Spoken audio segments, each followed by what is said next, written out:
Hello and welcome back to the Root Podcast. This is Toni, and here on To the Root, we discuss spirituality, self-love healing, and beauty. And this next topic is probably going to be a triggering topic for a lot of people. It's a topic that a lot of people don't want to talk about. It's a topic of things that are swept under the rug. And that's exactly why we're going to tackle it. One of the things when I began to do my own inner healing work was to begin to look at the core of who I am, what made me who I am, where did my thoughts come from. And I've done therapy in the past, done marriage counseling, I've done grief counseling, I've done individual counseling.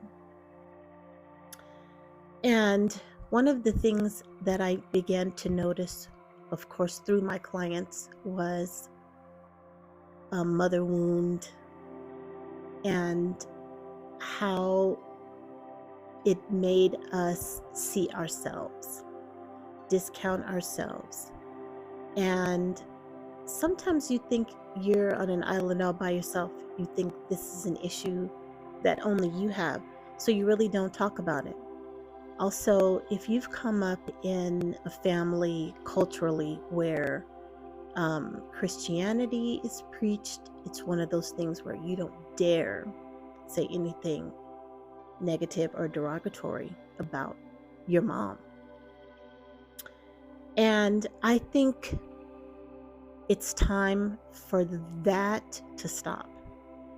I think if a person is abusive, a person is abusive, and I don't really care what their title is.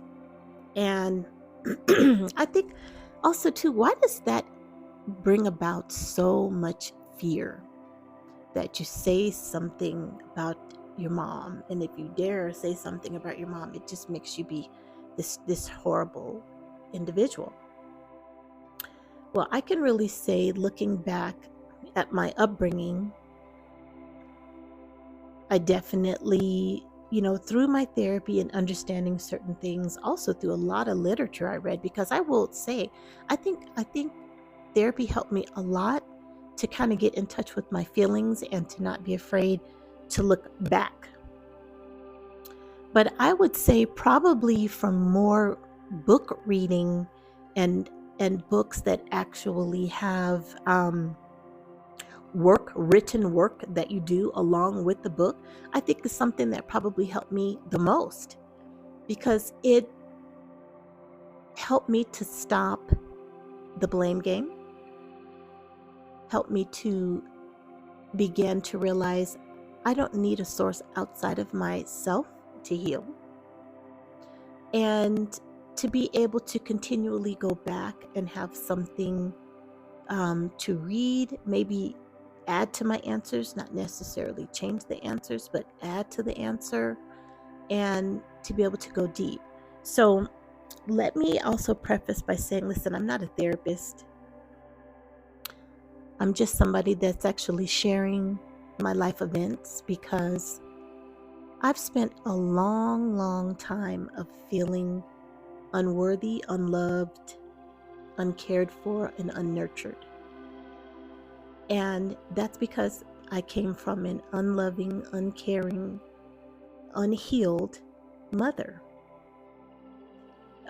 She was diagnosed probably 30 years or so ago with some mental illness.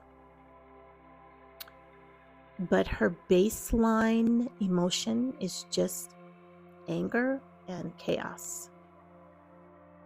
I also discovered through having conversations with my friends, some friends that I've known for a long time, most of my life, all of my life, that I have a lot of childhood memories that are just gone.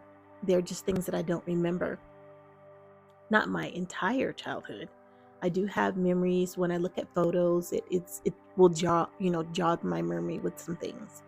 But as far as cohesive memories. Like my parents were married until I was about 9, 10 years old. I think they had separated a little bit prior to that. But I remember it being a very scary and tumultuous situation. I think it was one of those things that because my dad wanted to leave, my mom was not going to allow that to be an amicable type situation. And I'm telling you, I remember some really crazy, chaotic times as a kid. And I can remember feeling like I needed to make the peace. I remember times when they were into it, like coming in yelling to try to make things stop. So with the things that I can remember, I can just imagine some of the memories that I don't, because my mom was a person that just absolutely has zero self-control. It doesn't matter who it's with. It could be family member, it can be law enforcement, be a stranger, doesn't matter. She has no self-control in how she behaves and in what she says. And in looking back,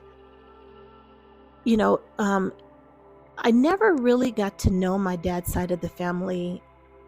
I only met them, I don't even know if it was even a handful of times when I was really young. My dad came up in Tennessee. He had several siblings. And they seemed to have their own emotional issues, not necessarily being really mean or rude to each other, but almost like their relationship was kind of non-existent. It seemed to be very dutiful on the part of my dad, as far as, I'll call and check in, he would help them, he would go back and visit, but I never remember him really speaking extremely kind about his sisters. It was kind of always them not doing the thing that he expected them to do in their life and with their life. And a little bit of resentment toward them. So I never really got to know them. My mom's side of the family was who I came up, spending the most time with. Large family. But the level of dysfunction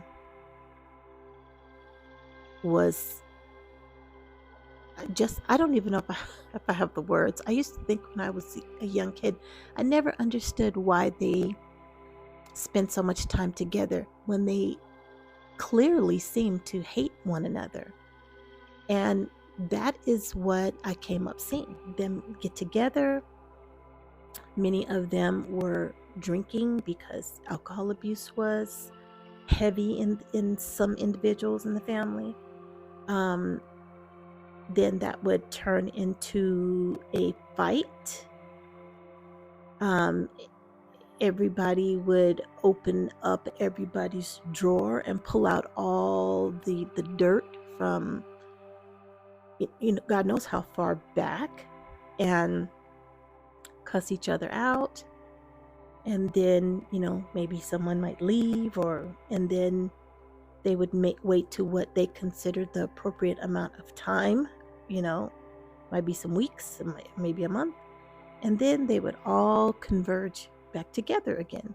Nothing ever discussed, nothing ever healed, just back in this tumultuous, messy stew of emotions. And was the constant replay. And I can remember being very young thinking, I can't wait till I don't have to see these people again, because it never made any sense to me from being a very young girl. Never made any sense to me into my adulthood. And I can only imagine what they must have gone through in their youth to turn them into the adults that they were. But before I get into all that, because, some of this, I think we're going to have to break it down in parts, because I'm 59 years old and still resolving all of the wounds from my childhood. I think I've come a very long way. I've done a lot of the work. I think what's left for me to unpack is to just express my version of what it was, my truth of what it was, and then to actually let it go. And I think that's the point of where I am right now, is just working on just letting it go, just letting it go. But when I look back, and I will say this before I go on, there's very little story that I really have to share about their history because it wasn't talked about. That's one of the things that I realized. I can't speak for all cultures, but I can certainly speak for the Black culture, where it's, you don't take any secrets outside that house. Whatever goes on in there stays in there. Children better know their place. You're supposed to be seen and not heard. You're never allowed to express your emotions. And can you just imagine what that does to the inside of your body over time when you can't express joy, laughter, happiness, your sadness, your fear, that all of that has to stay suppressed in your body, that's the way that things were taught. And I'm also not trying to place blame either, because at the end of the day, my healing is my responsibility. It's just actually looking at the truth for what it is, talking it out. But the goal is still, through all of that, it's not about placing blame, but it is about healing yourself. And that is my number one goal here. That's exactly why I named this To the Root, because so many times in our lives, we are doing things that we don't even know why we are doing them or where it even came from. We're just on automatic pilot. And it causes a lot of self-doubt, fear, underestimating ourselves, bad choices, you name it, when it comes from childhoods where we just were not loved. And I think for my father, he did the best that he knew to do. I know my parents were married for about a decade, and I believe it ended in infidelity, with my father being with another woman who he went on to marry and stayed married to for 46 years. But when I look at how my parents negotiated their relationship, I never really saw it as a cohesive, loving relationship. I saw my mom being 100% in her masculine energy, not going to let my dad lead, and going to do things her way. A lot of the silent treatment. And a lot of that was not turned on me until I probably started getting into my preteen, maybe like 12, 13, in that area is when I felt like a lot of things ended up, turning on me. Like when my dad wasn't there any longer, I felt like also I didn't really have a buffer of protection, So I feel like a lot of those, the anger and things that she had toward him. Sorry, my allergies are going crazy here in Vegas right now. My throat is super dry. But I think I felt like a lot of the anger and a lot of the, her own suppressed emotions were being taken out, on me. And it definitely has taken here into my adulthood to also realize, when people are abusive to you and they're very explosive and they're reactive people, it really, as painful as it is, doesn't have anything to do with you. That is really what is boiling inside of them, the things that they never got dealt with. And now that again, I don't know the story of what happened with them. The majority of the senior family is deceased. There's a few extended living relatives, but they're not people that I have ever had a relationship with. So I don't really even know the extent of anything that really happened to them, because again, it's never been discussed. But in learning how trapped emotions work and unhealed trauma, there is no way that someone can come up with this much anger and resentment, envy inside of them without something really traumatic having happened to them in their life. And again, when I look at my mom and the siblings, a lot of dysfunction. And I'm sure, she's still living to this day. She's 86 years old and still probably the most unhappy, angry person that I've ever known. And I distanced myself from her for probably about 12 years.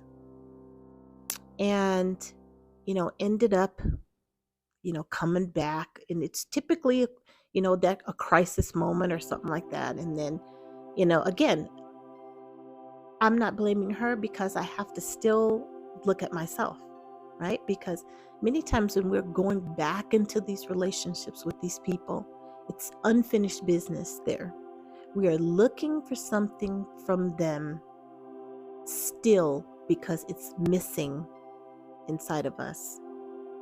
And that is something now when I look at my career, when I look at my relationship,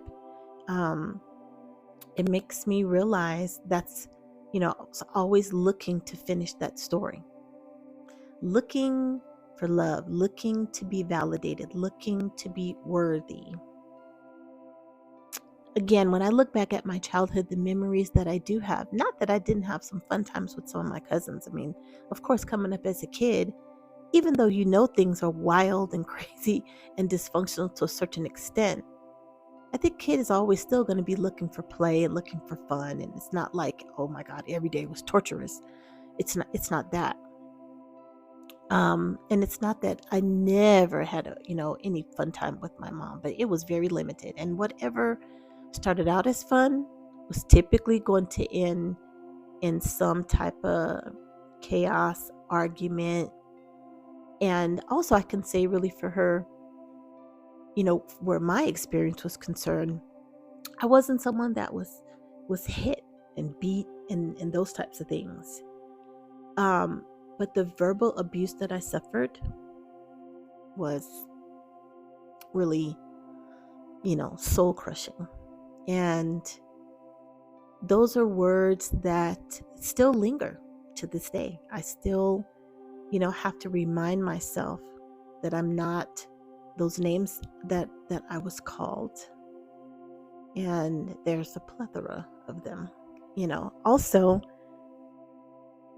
many times if she wasn't, throwing out something harsh, just wasn't talking to me at all. And I think a lot of times for those of us that come up with these types of situations, and I will say I was shocked and so disheartened to see when you really start bringing these topics up, how many people really suffer with this. I cannot tell you, almost all of my clients have had some sort of bad relationship with their mom or considered abuse from their mom. I literally only have one close friend of the people that I've talked to that did not have a dysfunctional relationship with her mom, and doesn't have any bad thing to say about her mom, that they had a really good relationship. And that, I have to say, really shocked me, because the majority of the people that I talk with, the mother-daughter relationship has really been something. I've never really realized how many moms are envious of their daughters and of their daughters' successes or happy relationships or them doing well in their parenting. And I've had people say to me, like, gosh, I would have never thought that this was your upbringing, by the way that you are with other people. And, this is also the reason why I know that these things can be healed in you. One of the best things that ever happened to me when I met my husband was he was probably the most loving person that I've encountered and very affectionate, as was his family. And I can remember meeting them and thinking, I didn't really think that was real, how they conducted themselves with each other. Not that they didn't have problems or they didn't have disagreements. It's in the way that they conducted themselves with each other when they had a problem or when they had a disagreement. They never went to the name calling and, really going to the jugular and opening the drawer and pulling out all the crap. They could stay on topic. So if the argument was about this microphone, it was going to stay talking about this microphone. It wasn't going to go back to something that you did at 7, 9, 12, 15. It stayed on topic. And then to me, it was also such a revelation when I saw people that if you just didn't disagree, that you could really just let it die. You didn't have to beat your point home.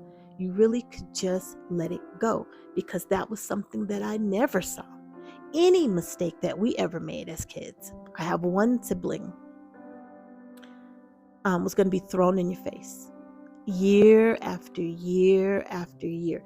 You could never recover from that.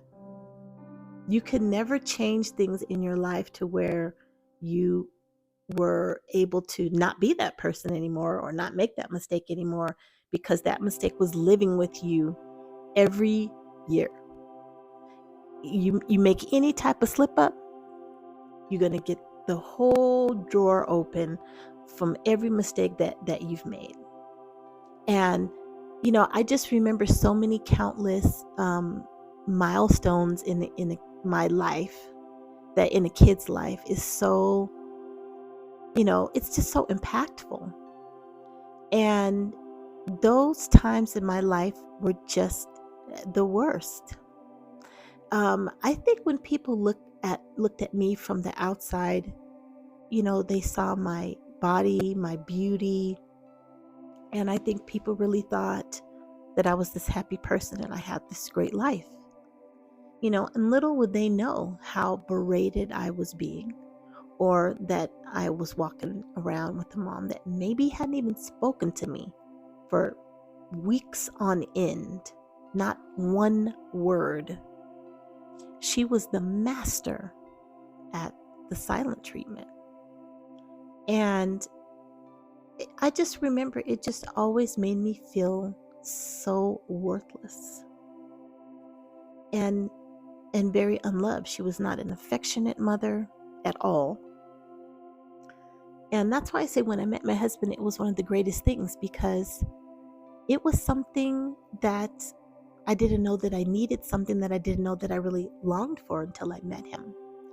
And I'm so thankful, because it's something that really changed the trajectory of my life and my children's lives, because I was able to keep them from the dysfunction, because of course during the time that I cut my mom out of my life, I never allowed my kids to see her. And there are other extenuating circumstances there as far as safety was concerned.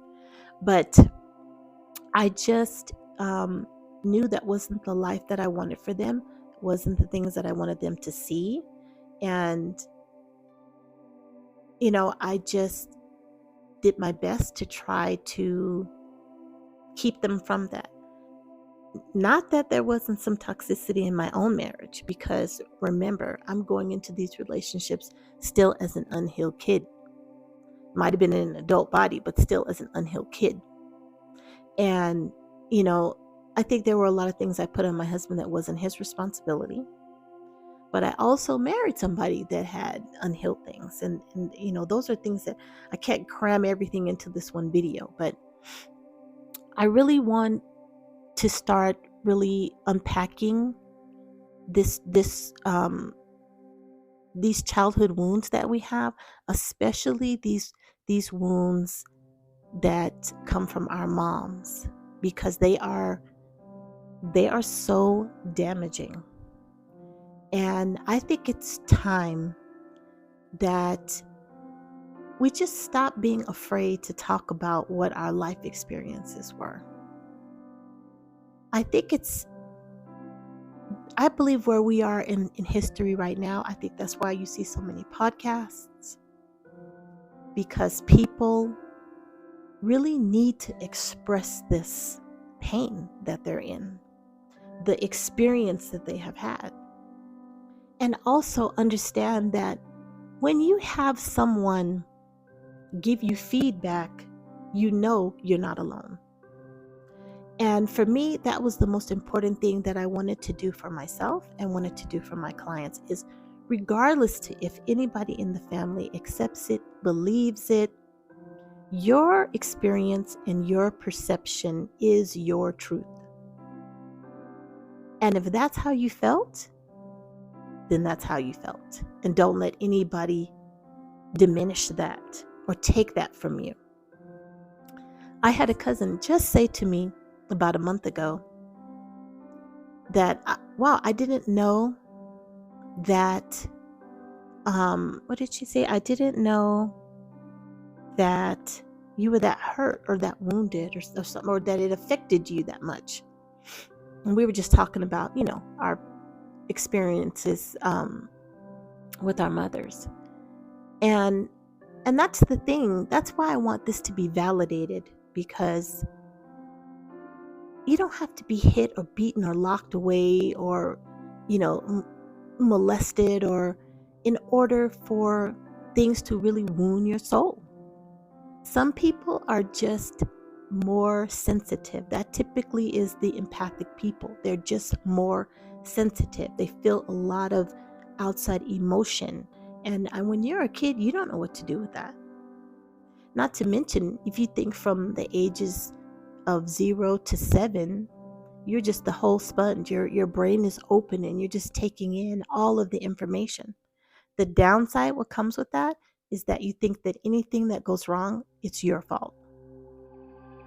And that there's something, some way that you could have made things different in the family, and that you could be the fixer. When you're somebody completely in need of care, and that you ended up coming here to 2 unhealed, unhealthy people. And that's why I say, it's not about placing blame. I think it's, long over for people to be playing the blame game. I think it's more about just really acknowledging the pain, becoming aware of how it really made you feel, looking at how that has impacted your adult life, and then beginning to heal those parts of yourself. And that's by loving yourself. It's never going to come from the things that you do on the outside. Another one of the things I hear, I have some very successful clients that come in and get facials and waxing, and they are very unhappy people. They have a lot of money, they got the car, they got the body, they got, the designer bag, all of that, and yet they are the most unhappy people. Those are the people that the second they come in my room, they are weeping. And when we begin to talk about things from their past, those are the people that I find are the most hurt, because they're portraying something on the outside. It doesn't relate to anything that's really happening on the inside. And can I relate? Because again, I had a fine body, beautiful face, great clothes. My mom looked very put together. Of course, always in church.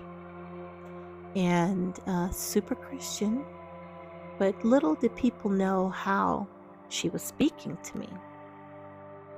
And when I listen to my clients, it's the same thing. They're doing all of this outside stuff because they want to be accepted. They want to be validated. They want to be told that they're good enough. But let me tell you something. You never needed to be validated. Your simple existence is validation. Your coming here, being born here, having life is validation enough. It never has to be about what you drive, what your square footage is, what's in the bank account, or what the handbag label is that you carry. It's about knowing that you're worthy of love outside of all of those things. I'm not a person that has a problem with having nice things. I don't think there's anything wrong with that. But it's not the things that make you. And this is the same thing that I'm learning, is to say nice things to myself, to be kind and gentle to myself, to remember that I am worthy of all good things, and to be just mindful of what are my dreams, not having to try to prove anything to anybody, but to be able to silence those voices in my head when they come and tell me that you should be doing this or you shouldn't be doing that. That I can actually learn to rest my mind and my body and learn that that's okay. So I'm going to start going a little deeper into this. I don't know how many episodes of this that we're going to make, but I'm going to just give you more and more details of what my life looks like. Again, this is not about parent bashing. So, but I do think it's okay if you walk away feeling validated, like, hell yeah, that was, oh my God, if you only knew, tell me. Let's talk about it. I think it's time for the secrets to go away. I've told my kids already, I said, listen, anything that I find out, I'm telling. I'm not dying with any family secrets. It's all going to end with me. Because I want my kids to know that whatever they're feeling. Listen, I have 3 kids that I birthed. And I'm sure if you talk to them, they all have a different version of who I am as a parent. Because my first child, I was 22. And then I got married shortly out of high school. That marriage did not last. And then I went into a second marriage where I had 2 additional children. And of course, from the person that I was at 22 to the person that I was when I had my last daughter, I was 35, was a very different person, and everybody had a different experience. Even from who I was since they've been an adult to who I am now, I'm not the same person. 2012 really changed me and really had me go through a spiritual awakening and really had me begin to figure myself out. And I have done my best to be a better mom, friend, and caretaker to my kids. And to be bold enough and sensitive enough to apologize to them for any mistakes that I've ever made. I can't turn time back, can't be a different person, but I certainly can be a better person now. And by owning my mistakes and taking accountability is how you begin to shift things in your relationships and with yourself. So make sure that you are loving yourself, that you're kind to yourself. Apologize to yourself just for thinking that you were less, because you never were. You have always been worthy. So I hope that you are going to come back, because again, I'm letting all the fur fly. I'm not going to, leave this planet holding on to unresolved things in my life. I just made my mind up with that. Those are things that I'm done with. And the old ways of doing things, I want those things to die. I'm done with that. So we're going to unpack these things. I hope this is something that is penetrating your heart and your soul, and that you know you're a worthy individual, that you are loved, and that you're exactly who you're supposed to be, where you're supposed to be, doing what you're supposed to be doing. And I hope if these have been your experiences, that you help somebody else heal themselves while you're on your journey, because that's certainly what I'm trying to do. So I hope you will leave me some comments, because I would love to know what some of your experience has been, and for you to know that this is a safe place to discuss it.